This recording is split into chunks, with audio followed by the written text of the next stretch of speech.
నాగలక్ష్మి, నేరేడుచర్ల సాయిబాబా గుడి పక్కన ఇల్లు, మెయిన్ రోడ్డు మీద. జాన్పాడు పోయి వచ్చినాం. జాన్పాడు పోయి వచ్చి అక్కడ గేట్ దగ్గరే దిగినాం. గేటుకు లోనంగా లాకేసే ఉంది.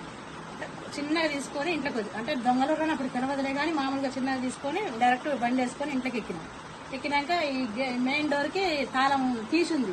ఈ పక్కన వేసినాం అయ్యిందని ఇటు చూసినాం. ఇటు కూడా తీసే ఉంది. వాడు లోనంగా కూడా వచ్చి డోర్ తీసి ఎవరు కావాలని వాడు బొమ్మను అడుగుతుంది, ఎవరు కావాలని.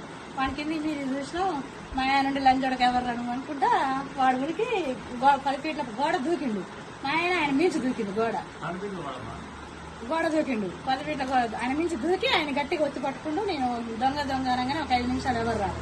5 నిమిషాల తర్వాత వెనకింటే ఒక అబ్బాయి వచ్చి ఇద్దరు కలిసి ఆ సందులో పట్టుకుని నేరంగా ఇక్కడ మెయిన్ డోర్ లాగా ఇంక ఇద్దరు ఉన్నారు ఇంట్లో. వాళ్ళు వెళ్ళిపోయారు, బండి వేసుకొని బయటకు వెళ్ళిపోయారు.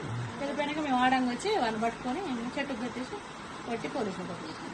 ఏమన్నా పోయినా రెండు 3 ఉంగరాలు పోయినాయి, చిన్న చిన్న చెవులై. అవన్నీ ఒక 2 తులాలు లేకుండా ఉన్నారా. 80,000 రూపాయలు క్యాష్. ఏం చెప్పిన వాళ్ళు ఎన్ని రోజుల నుంచి అబ్జర్వ్ చేస్తున్నారు? ఏం చెప్పలేదు. పోలీసు వాళ్ళు తీసుకొని పోయి వచ్చి నేను చెట్టుకు కట్టేసి కొట్టినాక పోలీసు వాళ్ళు తీసుకొని పోయి